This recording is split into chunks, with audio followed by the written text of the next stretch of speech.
চীনে উচ্চশিক্ষার ক্ষেত্রে স্কলারশিপ পাওয়ার বিষয়টা নিয়ে আজকে কথা বলবো। অর্থাৎ আপনি যদি চীনে উচ্চশিক্ষার ক্ষেত্রে স্কলারশিপ পান, স্কলারশিপ পাওয়ার পরও আপনার কোনো টাকা পয়সা খরচ হবে কি না। অনেকের মধ্যে প্রশ্ন থাকতে পারে যে আমি তো স্কলারশিপই পেয়েছি, তাহলে আমার আর কি টাকা পয়সা খরচ হবে, আমি তো একদম ফ্রি পড়তে পারবো। বিষয়টা আসলে এইরকম না। আপনি স্কলারশিপ পাওয়ার পরও আপনার একটা পরিমাণ টাকা পয়সা খরচ হবে। আজকের ভিডিওতে সেই বিষয়টা নিয়েই আলোচনা করব বা আলাপ করব।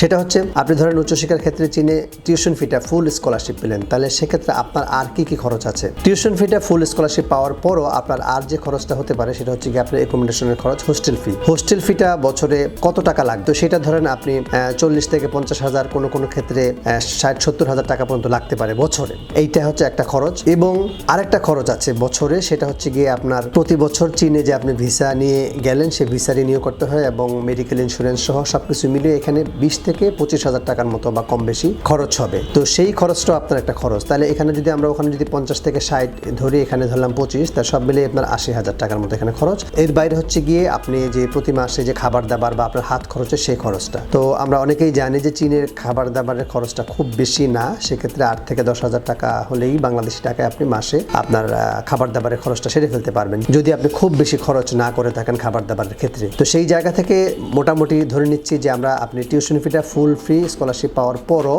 আপনাকে প্রতি বছর কত টাকা খরচ করতে হবে। তাহলে আমরা এখানে পেলাম হচ্ছে 80 হাজার টাকা এবং এখানে পেলাম হচ্ছে গিয়ে মাসে 10 হাজার টাকা যদি ধরি, তাহলে ধরলাম হচ্ছে গিয়া 12 মাসে 1,20,000 টাকা। তার মানে 2 লাখের মতো একটা হিসাব আপনার মাথায় রাখতে হবে যে scholarship full free tuition fee পাওয়ার পরও একটা খরচ যেটা হবে 2 লাখের কম বেশি আপনার হতে পারে। তো সেই জায়গা থেকে এই খরচটা আরো কমে আসে কোনো ক্ষেত্রে, যদি আপনি টিউশন ফির সাথে সাথে অ্যাকোমোডেশনটাও আপনি স্কলারশিপ পেয়ে যান, সেক্ষেত্রে আপনার দেখা যাচ্ছে যে 50 থেকে 60-70 হাজার টাকা বছরে আরো সেভ হয়ে যায়। তো সেক্ষেত্রে আপনার 1 লাখ বা 1 লাখের একটু কম বেশিতে আপনার খরচটা চলে আসবে। তো এটা ভাবার কোনো কারণ নেই যে আপনি স্কলারশিপ পাইলেন মানে হচ্ছে গিয়ে আপনি ফুল ফ্রি, আপনার পুরো বছর আর কোনো খরচ কিছুই লাগবে না। বিষয়টা এইরকম না। তো সেই জায়গা থেকে যারা স্কলারশিপে পাওয়ার আশা একদম নির্দ্বিধায় বসে আছেন যে স্কলারশিপ পাওয়া মানে হচ্ছে গিয়ে আমি একদম ফুল ফ্রি, একদম কোনো টাকা পয়সা ছাড়াই আমি আমার পুরো পড়াশোনার লাইফটা আমি শেষ করতে পারবো, সেখানে বিষয়টা আসলে এইরকম না। সুতরাং চীনে উচ্চশিক্ষা সম্পর্কে আপনি যদি আরও কোনো বিষয় জানতে চান, আমাদেরকে কমেন্টস করে জানান, অথবা আমাদেরকে হোয়াটসঅ্যাপ করুন